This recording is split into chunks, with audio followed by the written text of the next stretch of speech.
কি সকল ভাইরা দাঁড়িয়ে আছেন, বসেন বসেন। বড় দুঃখ, বড় কষ্ট যে এখনো আমার কম জাগেনি। একটু বসেন। বাদ মাগরিব আব্বাজান হুজুর কথা বলেছেন, ঠিক আছে। এখন আমি এসেছি অদম গুনাহগার, আপনাদেরই পীরের আওলাদ, কিন্তু আমার বড় পরিচয় আমি মুহাম্মদ আরবি সাল্লাল্লাহু আলাইহি সাল্লামের একজন নগণ্য গোলাম।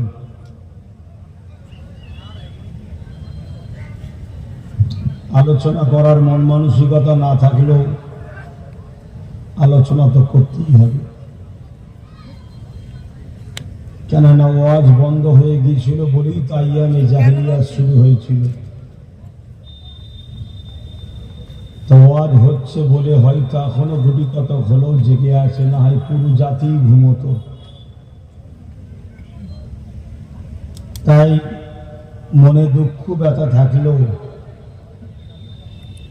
আসতে হয়, দুটো কথা বলতে হয়। এসেছি সংক্ষেপ সময় দুটো কথা বলবো। দোয়া করেন আল্লাহ আমাকে কোরআন সুন্নাহর উপরে দু কথা বলার তৌফিক দেন, বলুন আল্লাহুম্মা আমিন। আল্লাহুম্মা আমিন। তবে যারাই আসছেন এটুকু মাথায় খেয়াল রেখে আসবেন, এটা ইসলাম ধর্মের একটা ধর্মীয় মাহফিল। এখানে কারো কথা চলবে না। এই মাহফিলের একটা আদব আছে, সিস্টেম আছে, যেটা দয়াল নবী দেখিয়ে দিয়েছেন, ওইভাবেই কিন্তু আসতে হবে। হ্যাঁ, এই পৃথিবীতে হাজারো ধর্ম আছে, লাখো ধর্ম আছে, যার বিশ্বাস তার কাছে। তারা কিভাবে ধর্ম কর্ম করবে ওটা তাদের ব্যাপার, ও নিয়ে আমার জানারও প্রয়োজন নেই আর বলারও প্রয়োজন নাই। কিন্তু আমরা ইসলাম ধর্মের অনুসারী, আমরা খেয়াল খুশি মতো কাজ করলে হবে না। ওটাকে তুলে নাও, নিয়ে অন্য জায়গায় বাঁধো। অন্যদেরকে টালি করে চললেও হবে না। যদি অন্যদেরটা ভালো লাগে সেটাই চলে যাও, ইসলামের কোনো অসুবিধা নাই, আল্লাহ ও রসুলেরও কোনো অসুবিধা না। কিন্তু ইসলামের মধ্যে তুমি খারাপই ঢুকাবে, বুড়াই ঢুকাবে, এই ইজাজত কিন্তু ইসলাম কাউকে দেয়নি। তাই যারা আসছেন, মাইকের আওয়াজ শুনতে পাচ্ছেন, সকলকে বলবো এই মাহফিলে এসে বসবেন। আর বসতে যদি অসুবিধে হয় দয়া করে দূরে দূরে থাকেন, কারণ আপনাদের কিছু লোকের জন্য আমাদের পরিবেশ খারাপ হচ্ছে। আজ এই মুসলমানের কিছু মুসলমানের জন্য আমাদের ওয়াকফটাও চলে গেল। আপনি ভাববেন এ তো কেন্দ্র সরকার আইন করেছে। আরে ও এতটা সাহস পেল কি করে সংবিধান বিরোধী কাজ করা? যদি আমার কওমের লোক পিছনে না থাকতো, ইতিহাস বলছে কখনো কেউ আমাদের উপরে কিছু করতে পারে না। যতবার যারাই আমাদের ক্ষতি করেছে, এর পিছনে মূল হাত ছিল মুনাফিক মুসলমানদের। আজকের দিনে আমি মুনাফিক ওই মুসলমানগুলোকে বলতে চাইছি যারা দেখবেন খড় খায় না, খড়ে গা ঘষে। এ সমাজকে শুধু বোঝাতো বাবারা রাজনীতি করো না, রাজনীতি করো না। আর শয়তানগুলো, হারামখোরগুলো নেতাদের সঙ্গে হারামের টাকা লেবে বলে দালালি করত। আমি ওই মুনাফিকগুলোর কথা বলছি। আজ যদি সবাই মিলে জাতিকে বোঝাতো যে বাইরে 10 কোটি 20 কোটি 50 কোটি থেকে লাভ নেই, ভেতরে 50টা পাটা যেখানে কাগজ কলম হয়, তাহলে লাভ হতো না? হতো না? আপনার মাথায় ঢুকতে পারে যে সংখ্যা গরিষ্ঠ আর সংখ্যা লঘুর বলে একটা কথা আছে।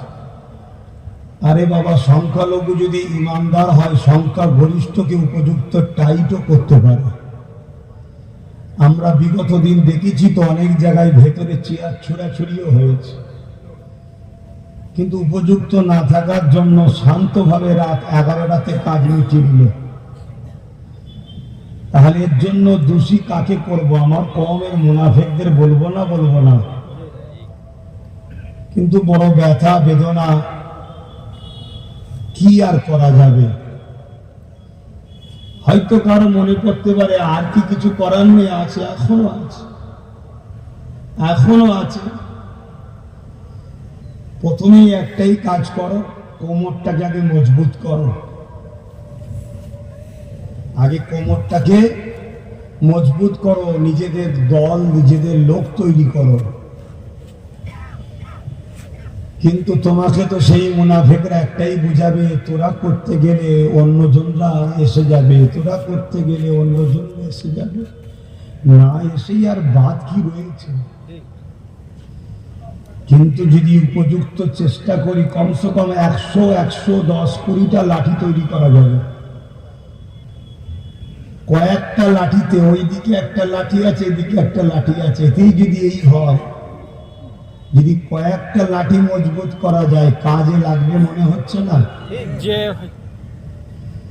তো যাক, সেজন্য বলবো, যদি আমায় ভালোবাসেন, আমার রাস্তা আমার কথা পছন্দ যদি হয়, তা আসার মতো আসেন, না হয় বাদ। যেমন মুনাফিকের খাতায় নাম লিখিয়েছিলেন, লিখান। তবে মনে রাখবে, ইতিহাসে বা সমাজে শোনা যায় মীর জাফর কিন্তু গাদ্দারি করার পরেও কিন্তু ছাড় পায়নি। হয়তো সিরাজউদ্দৌলা আগে মারা গেছে, কিন্তু মীর জাফরও বাদ পড়েনি। হয়তো আমাদেরকে আগে মারবে, তারপরে মুনাফিকরা বাদ যাবে মনে হচ্ছে নাকি? কেন, কাজ মিটে যাবার পরে চায়ের ভাঁড় সবাই ফেলে দেয়। তো বুঝার যদি হও, এখনো সময় আছে, তওবা করে ফিরে আসো। এভাবে থেকো না, এভাবে আসো। আল্লাহ আছেন, তিনি অবশ্যই সাহায্য করবেন। কিন্তু যুক্তিতে কথা বলতে হবে। লোহা কাটতে গেলে লোহা দরকার।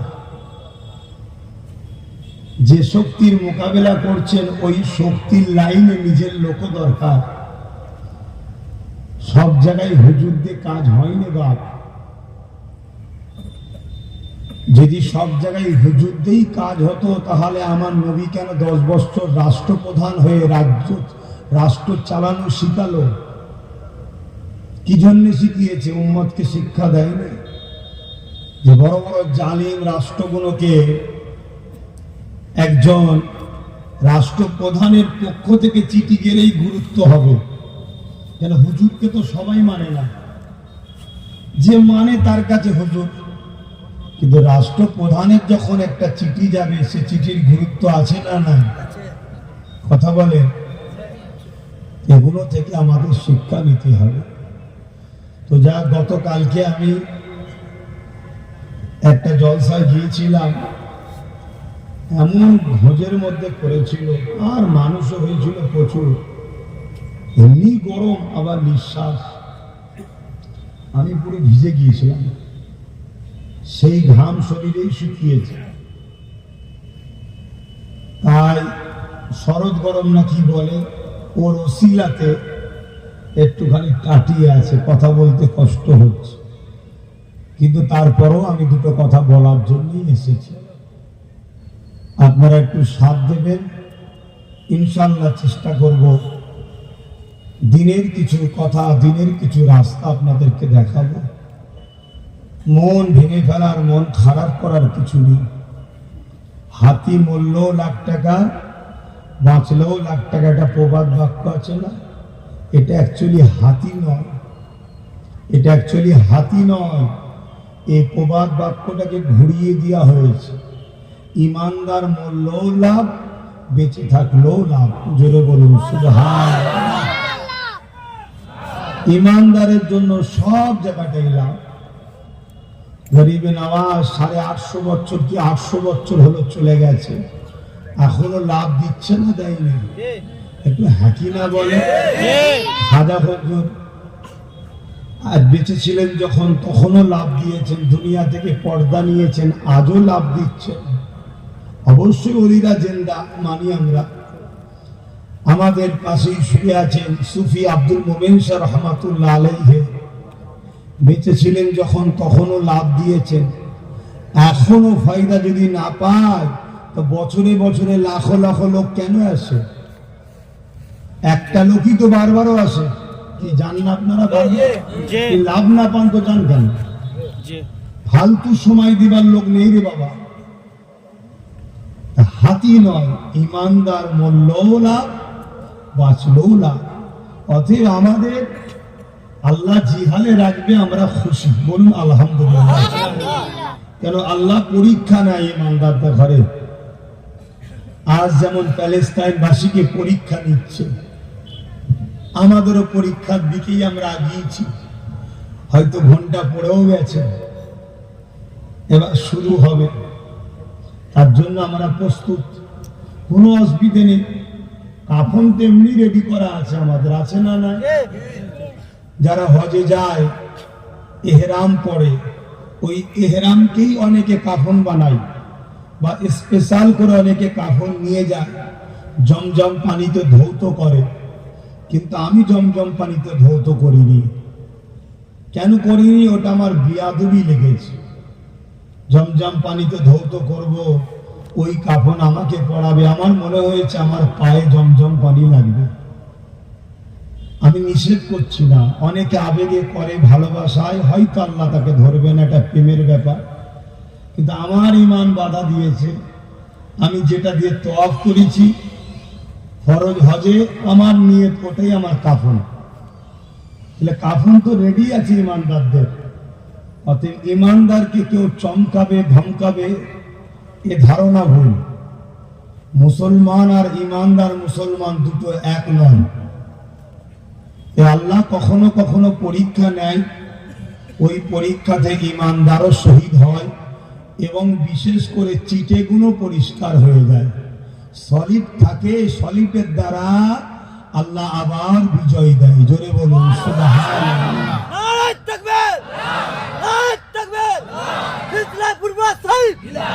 এটা নবিয়ানা মেম্বার দাদা হুজুর 5 হুজুর আর সুফি আব্দুল মোমেন শাহ হুজুরের স্মরণে বাকুল গ্রামবাসী, মা বাপ, ভাই বোন, যুবকরা, বিশেষ করে ফুরফুরা শরীফ আহলে সুন্নাত ওয়াল জামাতের ছেলেরা এই মাহফিলটা করে। এটা নবীর মেম্বার, এটা কোনো স্টেজ নয়। মিথ্যা তো ইসলামে বলাই নিষেধ, আবার এই জায়গায় বলা আরো মহাপাপ। এই সত্য কথা বলছি, যে যতই চেষ্টা করুক, সে আইন করে হোক আর করেই হোক, বিজয় আলহামদুলিল্লাহ আমাদেরই হবে। জোরে বলুন সুবহানাল্লাহ, আরো জোরে বলুন সুবহানাল্লাহ। হয়তো ভাবতে যে সব কাটি মেরে দেবো, তুই যত কাটি পারিস মার, এটুকু লিখেলে তোদের হাতে কিছু মানুষ ইমানদার মারা যাবে, তবে বেশিরভাগ চিটেগুলো মরবে। চিটেগুলো যখন পরিষ্কার হয়ে যাবে, সলিড আল্লাহ তৈরি করে নেবে, যখন তাদের নেতৃত্ব ইমাম মেহেদী সাল্লাম দেবে। হুজুরের নেতৃত্বে বিজয় আগামী দিন আমাদেরই হবে। জোরে বলুন, এটা দিনের মতো সত্য। আর এটাও শুনুন, এটা জানে বলেই তড়িঘড়ি করে এসব করা হচ্ছে। যারা এসব করছে না, এরাও জানে যে একটা ঘটনা ঘটবে। কেন আমরা যতটা না হাদিস কোরআনে রিসার্চ করি, যারা ইসলামকে মিটাবার জন্য চেষ্টা করে, তারা crore crore million billion dollar টাকা খরচ করছে, করে তারা রিসার্চ করছে, করে তারা দেখছে যে মসজিদে আকসা এটা হবে ইসলামের মেন রাজধানী। মসজিদে আকসা প্যালেস্তাইন, এখানে কিয়ামতের ময়দান হবে। ইসলামের বহুত ইতিহাস ওই মসজিদে আকসাতে আগামী দিন ঘটবে, পুরো হুকুমত ওখান থেকে করা হবে। তাই তড়িঘড়ি করে চাইছে যেমন হোক করে দখল করব। আমি জানি 1 লক্ষ কম বেশি ওপরে মানুষ মারা গেছে প্যালেস্টাইনে, আরো যদি 10 লক্ষ মরেও যায়, এটা দুঃখ ব্যথা। আমার বাবা আমার মা তো তারা, আমার ভাই বোন, দুঃখ হবে না? হবে না। কিন্তু জালিম শোনো, একজন যদি থাকে, ওই একজন থেকেই একদিন 1 কোটি, একদিন 10 কোটি, একদিন 100 কোটি বিজয় কিন্তু হবেই আমাদের। জোরে বলেন সুবহানাল্লাহ। এটা 100%। আপনি হয়তো ভাববেন সব শেষ হয়ে গেল, তো কবে হবে? না, কিছুই শেষ হয়নি। কেন? বিজয় যিনি দেন, ওটা জমিনে ফাইসাল্লা হয় না, ওটা আসমানে ফাইসাল্লা হয়। তো যাক, মন খারাপ করার কিছু নেই, ভুলটাকে শুধরাতে হবে। তবে চারিদিকে একটু কান পাতলে শুনতে পাচ্ছি অনেকে বলছে ভুল হয়েছে, এই আব্বাস নওশাদই ঠিক ছিল। এখন একটু হলেও অনেকে ভুল ভাঙছে, তবে তাদের ভুল কোনোদিন ভাঙবে না যাদের বাইরের চামড়া বা সুরাতটা মুসলমান, ভেতরের পার্টস গুলো সব বেঈমান, তারা শুধরাবার নয়। যেমন আজকে দেখলাম অনেক কটা বেঈমান সেকুলার সেজে মুসলমান দাবি করে সব হুড়োহুড়ি করছে, দেখেন মাথায় ঢুকছে না? ঢুকে এই শয়তানগুলোকে আমাদের চিনতে হবে। এরাই হলো সব থেকে বড় আমাদের ক্ষতিকারক। কেন? এদের লেভেলে মারা আছে মুসলমান, কিন্তু ভেতরের মাল যেগুলো পার্টস আছে সব হলো বেঈমানের। আমার তো ডাউট হয় এদের রক্তটাও হয়তো বেঈমানের আছে। কথাটা কি খারাপ লেগে গেল? না হয় এত বড় গাদ্দারি কি করে করতে পারে? এত বড় গাদ্দারি কি করে করতে পারে মসজিদের সাথে, মাদ্রাসার সাথে? হয়তো লোভ লালসায় আমার সাথে তোমার সাথে করতে পারে, কিন্তু মসজিদ, মাদ্রাসা, কবরস্থানের সাথে, ঈদগাহর সাথে, খানকার সাথে এত বড় গাদ্দারি করে কি করে? তা আমার মনে হয়, আমরা দেখেছি না কলমের গাছ একটা হয়, দেখেন না, অন্য চারা এসে লাগিয়ে দেয়, তো সেই জায়গায় আমার ডাউট হচ্ছে, এটা একটা ধারণা, ডাউট হচ্ছে। আপনাদের কারো কষ্ট হচ্ছে? কেন? আপনার তো এই ক্যাটাগরির নয় তো, গায়ে লাগার কিছু নেই। আর যদি এই ক্যাটাগরি যে হবে তার গায়ে লাগতেই পারে, তো তার গায়ে লাগাতে আমার কোনো অসুবিধা না। মোহাব্বতে দরুদ আল্লাহুম্মা সাল্লি আলা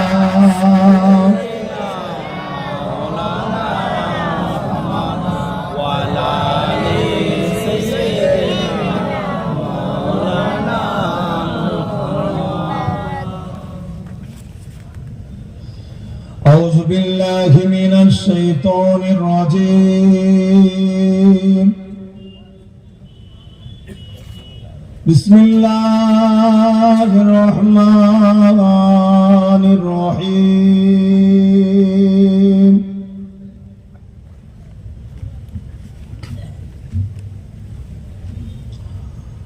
قال الله تعالى في كلام المزيد الفرقان الحميد.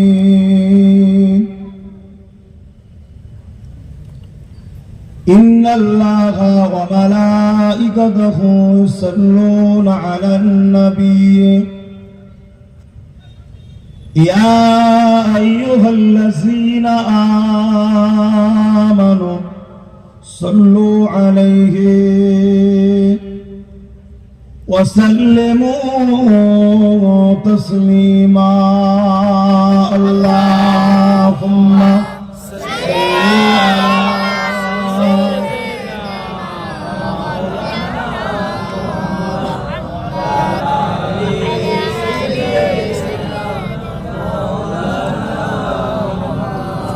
معبود اللهم صل على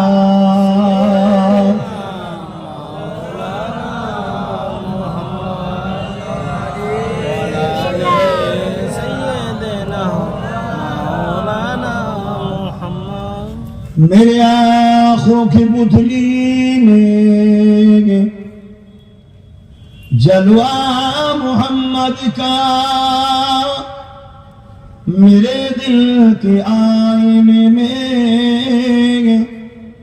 नक्शा है मोहम्मद का। कोई जन्नत में जाएगा, कोई दोज़ख में पहुंचे, मदीने की तरफ दौड़ दीवाना मोहम्मद का। अल्लाहुम्मा सल्ली अला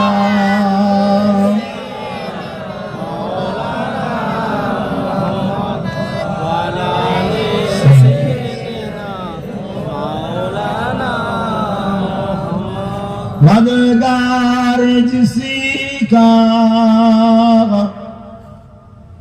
रसूले खुदा हो, उसे और हिम्मत का परवाह किया है। मधु को चले आएंगे कमली वाला